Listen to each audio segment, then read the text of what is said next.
Hola y bienvenido a Bautista Confesional, un espacio donde la fe, la doctrina y la verdad bíblica se encuentran. Acompáñanos a escuchar el siguiente mensaje.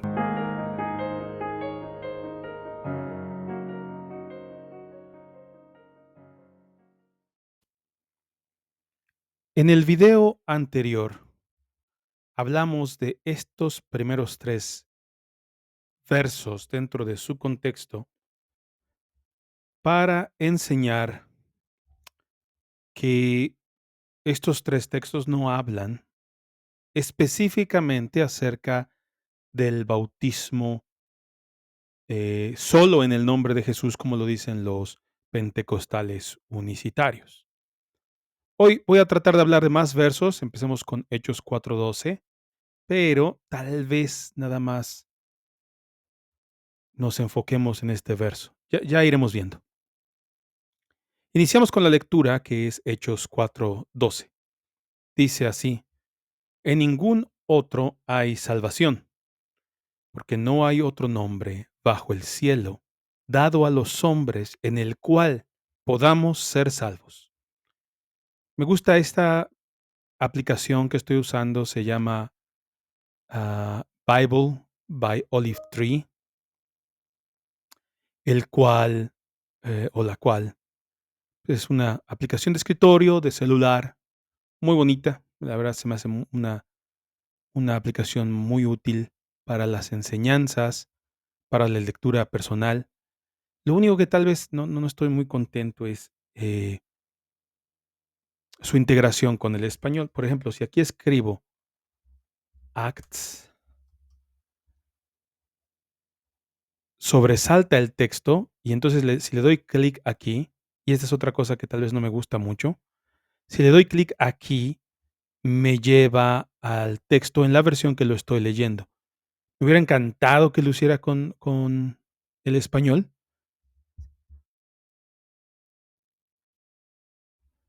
aunque también me hubiera gustado que al momento de darle clic me llevara al texto en esta pantalla, pero bueno, aquí está interesante esto, ¿no? Dice: "En ningún otro hay salvación, porque no hay otro nombre bajo el cielo dado a los hombres en el cual podamos ser salvos". ¿Por qué me gusta? Bueno, esta Biblia tiene, sus notas. Entonces, puedo tener las notas en paralelo aquí junto a la Biblia. Me encanta esto que puedo ver, abrir y cerrar. Y bueno, puedo tener aquí tal vez el, todo el sermón escrito, tener las escrituras aquí, tal vez lástima que solo en inglés, y entonces poder, por ejemplo, ¿no? Aquí que tengo Efesios 4:5 en inglés, un solo Señor, una sola fe, Gálatas 3:27. Pero bueno, me gusta esta Biblia y vamos a leer entonces Hechos 4:12 de nuevo. Dice: "Ningún otro hay salvación". 3 reglas que me encanta usar cuando estudiamos las Escrituras. Primera regla es contexto, segunda regla es contexto y tercera regla es contexto. Entonces tenemos el contexto histórico, contexto literario y el contexto gramatical. El contexto histórico nos enseña, eh, pues, nos enseña a entender la cultura alrededor, lo que estaba sucediendo alrededor del texto, cuándo pasó. De alguna manera el contexto histórico nos lleva a entender la verdad detrás de estas escrituras, ¿no? Cuándo sucedió, quiénes fueron los actores, por qué se dijo lo que se dijo. Hay que entender que la escritura, si bien es relevante para nuestros tiempos, la escritura no se escribió para personas del siglo XXI, ¿sí? En Latinoamérica, o en Centroamérica, o en Sudamérica, o en México, o a la comunidad latina que viven en Estados Unidos. No, esta escritura se escribió primeramente para, en algunos casos, no en todos, para comunidades judías que estaban creyendo en Jesucristo y en la mayoría de los casos para comunidades cristianas de todo tipo, es decir, gentiles, griegos, romanos. y judíos. Entonces, entendiendo esto, pues vamos a tratar de entender esta escritura. Entonces, el contexto histórico nos enseña que esto fue en los primeros días, meses y años del cristianismo. ¿Cómo lo sé? Bueno, primeramente porque el libro de Hechos es un libro histórico. Aquí ya entendemos que estamos lidiando con el contexto literario, es decir, ¿de qué manera fue escrito este texto? ¿De modo poético? ¿De modo sapiencial?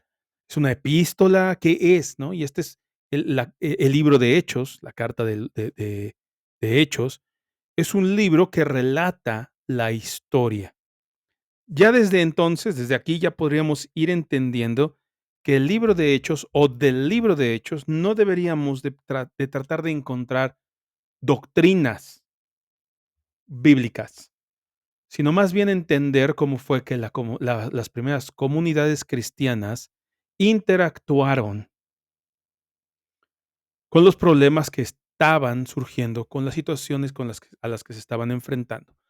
También es importante decir que si bien no debemos de tratar de extraer doctrinas puras y duras del libro de Hechos, también no se descarta que de aquí, del libro de Hechos, podamos entender el entender de los primeros cristianos en base a, a las doctrinas que ellos entendían y practicaban.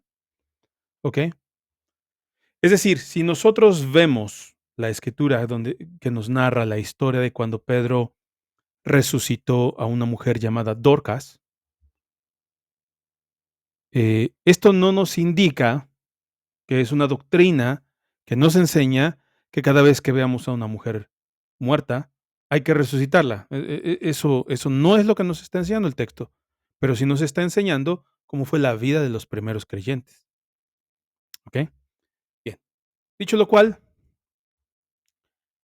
vamos a tratar de entender por qué Pedro dijo que en ningún otro hay salvación. Y esto doctrinalmente correcto, no porque lo encontremos en el libro de Hechos, realmente esto lo encontramos a lo largo de toda la historia bíblica.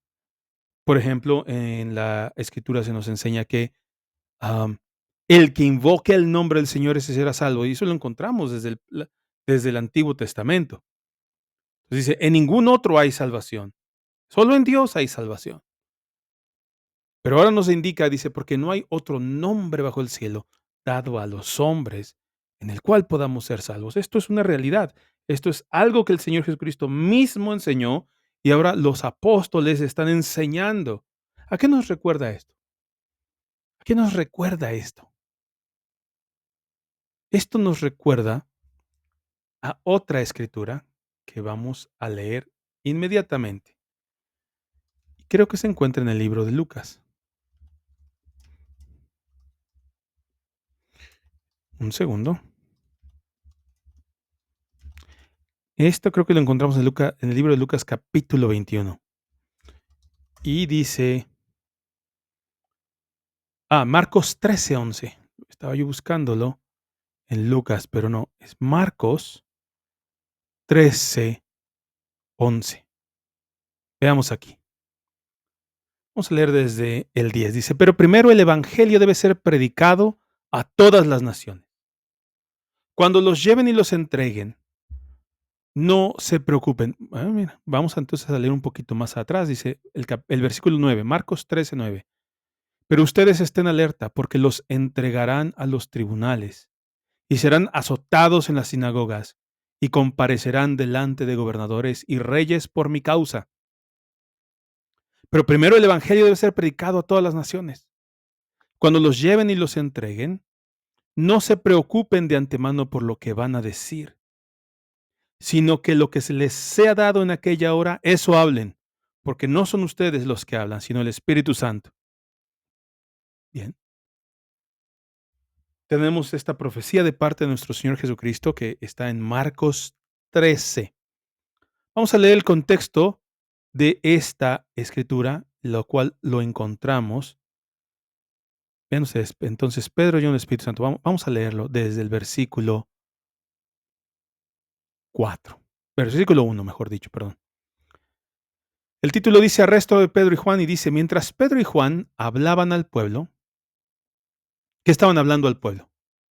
Seguramente estaban predicando el Evangelio, ¿no? Tal como lo dice Marcos 13, que el Evangelio se tiene que predicar en todo el mundo, ¿no? Dice, se les echaron encima los sacerdotes, el capitán de la guardia del templo y los saduceos, indignados porque enseñaban al pueblo y anunciaban en Jesús la resurrección de los muertos. Les echaron mano y los pusieron en la cárcel hasta el día siguiente, pues ya era tarde. Pero muchos de los que habían oído el mensaje creyeron, llegando el número de los hombres como a 5,000. Sucedió que al día siguiente se reunieron en Jerusalén sus gobernantes, ancianos y escribas.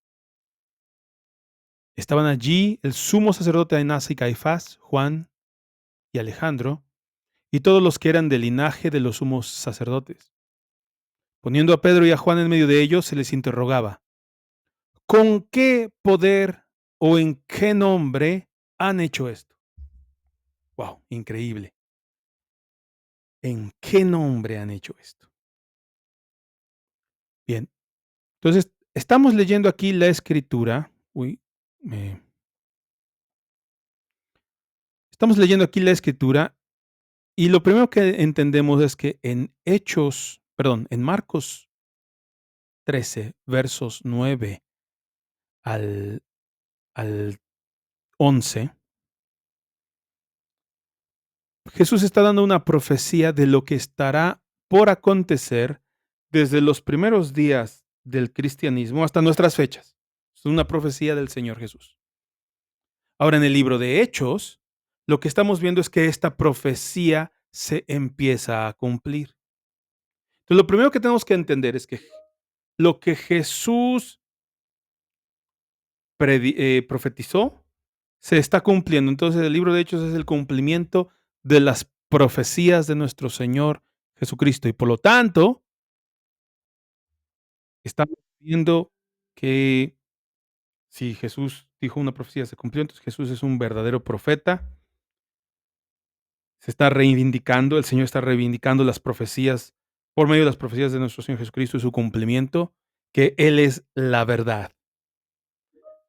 Bien, entonces, hablando con respecto a la verdad de Cristo, esto es lo que estamos leyendo, que se cumplió la profecía, ¿no? Tomaron a Pedro, tomaron a Juan y los metieron a la sinagoga. Bueno, esto no era una sinagoga, los tuvieron frente a gobernantes, frente a sacerdotes y los empezaron a cuestionar. ¿Y cuál fue la manera en que lo cuestionaron? Dice, ¿con qué poder o en qué nombre han hecho esto? ¿Se acuerdan de cómo termina esta escritura? Que está en Hechos 4:12, ¿no? Dice, Hechos 4:12 dice, en ningún otro hay salvación, porque no hay otro nombre. Entonces, ya podríamos ir entendiendo que Hechos 4:12 es la respuesta a la pregunta de Hechos 4:7. Pero sigamos leyendo. Dice así, entonces Pedro, lleno del Espíritu Santo. Muy bien, muy bien. ¿Por qué muy bien?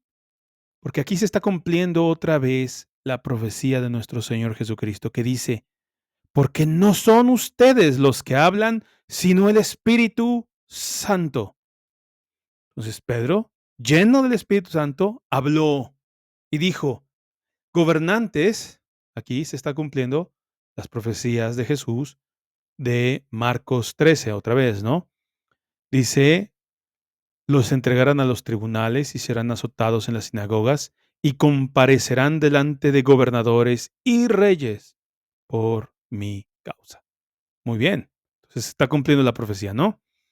Gobernantes y ancianos del pueblo, si se nos está interrogando hoy por causa del beneficio hecho a un hombre, ¿por qué? Porque sanaron a un hombre, ¿no? Al paralítico en la puerta, en el pórtico de Salomón, me parece. Dice, si se nos está interrogando hoy por causa del beneficio hecho a un hombre enfermo, ¿de qué manera estoy leyendo mal, dice, si se nos está interrogando hoy por causa del beneficio hecho a un hombre enfermo, de qué manera éste ha sido sanado, o de qué manera éste ha sido sanado, sepan todos ustedes y todo el pueblo de Israel que en el nombre de Jesucristo el Nazareno, a quien ustedes crucificaron y a quien Dios resucitó de entre los muertos, por él este hombre se halla aquí sano delante de ustedes. Este Jesús es la piedra desechada por ustedes los constructores, pero que ha venido a ser la piedra angular. En ningún otro hay salvación, porque no hay otro nombre bajo el cielo dado a los hombres en el cual podamos ser salvos. Amén. Entonces, esta escritura no tiene nada que ver con el bautismo de solo en Jesús, sino estamos aquí enseñando, primeramente, qué es lo que hicieron los apóstoles. Ese es el contexto histórico. ¿Qué hicieron? En el nombre de Jesús de Nazaret, sanaron a un hombre paralítico. Como contexto histórico, estamos dándonos cuenta de que se está narrando el cumplimiento de las profecías de nuestro Señor Jesucristo, hechas, por ejemplo, en Marcos 13, en Mateo 24 y en Lucas 21. Entonces, estamos narrando no solamente qué sucedió, sino que esto que está sucediendo es el cumplimiento de las profecías mesiánicas, las profecías hechas por Cristo, no las profecías mesiánicas, sino las profecías hechas por Cristo. Que esto estaba por suceder y que esto iba a suceder y que el Espíritu Santo estaría con su pueblo, estaría con su iglesia y que no deberíamos de tener miedo de hablar porque el Espíritu Santo hablaría a través de nosotros.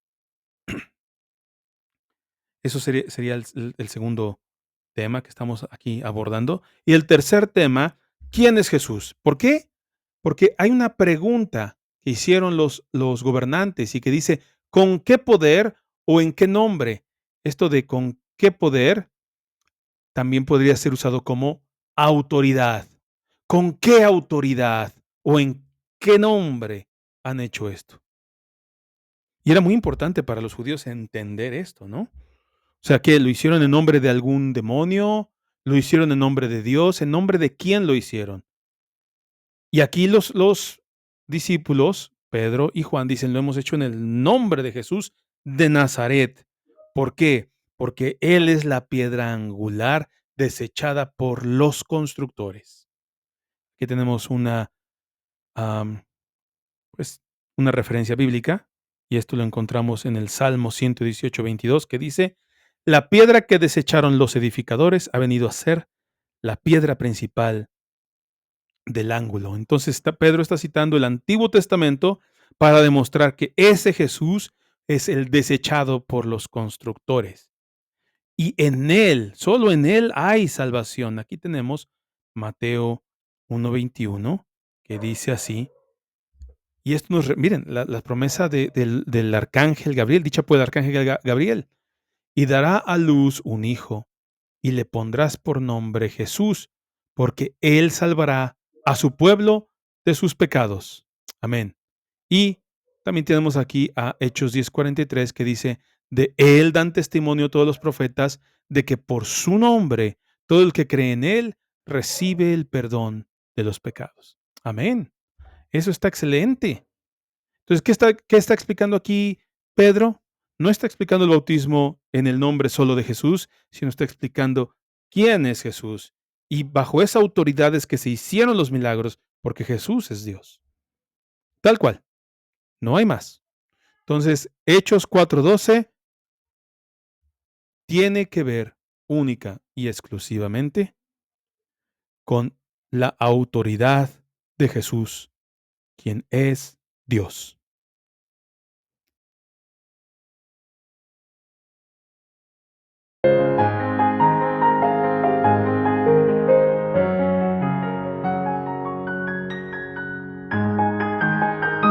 Gracias por acompañarnos en Bautista Confesional.